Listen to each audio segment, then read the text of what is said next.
horta dumarku markay iscaayaan maxay iskugu caayaan adigoo 30 jir baad ilma dhashay anigu 12 jir baan ku dhalinaa markaanu 12 jirka ahayn eediyo biida ma baanan kala aqoonba waagaanu 12 jirka waxaan moodi jirnay hooyada iyo aabahay inay walaalayihiin sidee macna adigoo 12 jir ay ilma u dhashay mid kale inan caadiyo wax baratay oo nolosheedii dhistay oo hagaagsan markay nolosha guurka baratay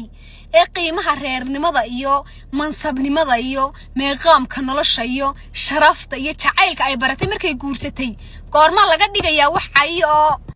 maxaa looga dhigayaa ceeb yani goorma ceeb noqotay qofka bini'aadamkii inuu garaadsado kadib marka intuu garaadkiisa hore inuu guurka dambaysiyo isagoo caadi iyo reernimada iyo qoysnimada iyo qiimaheeda intuu garanayso inay guursato maxaa ceeb looga dhigayaa laleeyahay adigoo 30 jirku ma wax weyn baa 30 jir baan dho single baan dho baan guursana waana kana soo taaganahay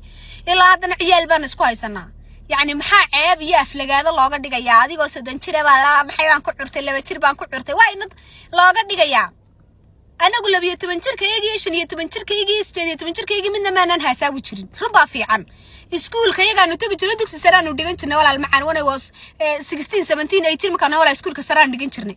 inay dugsi sare dhigato nus saacaha screenka cunta maxay baan inuga baahan tahayba hadda un baabanu garanaaba qiimaha nimanka iyo reerka iyo ilmo la dhalay iyo jacaylka iyo hooyanimada iyo hadda un baan baranayba waynad markaa looga dhigayaa waray wasiyaan ilmaan dhalay waad qadar jabtay walaal macaan waad karar jabtay walaal macaan dhalinyarnimadaadii oo dhan baad walaal macaan waad shishi baraartay la oran jiray aniga markuu eerli wax dhalo waa shishi baraartay walaal macaan halkii aad dunida baran lahayd baa nin barata yani anaka markaa ceeb iyo aflagaadaha nooga dhigina ilmaanu haysan markaanu age ka ahayn taas aniga ma qusayso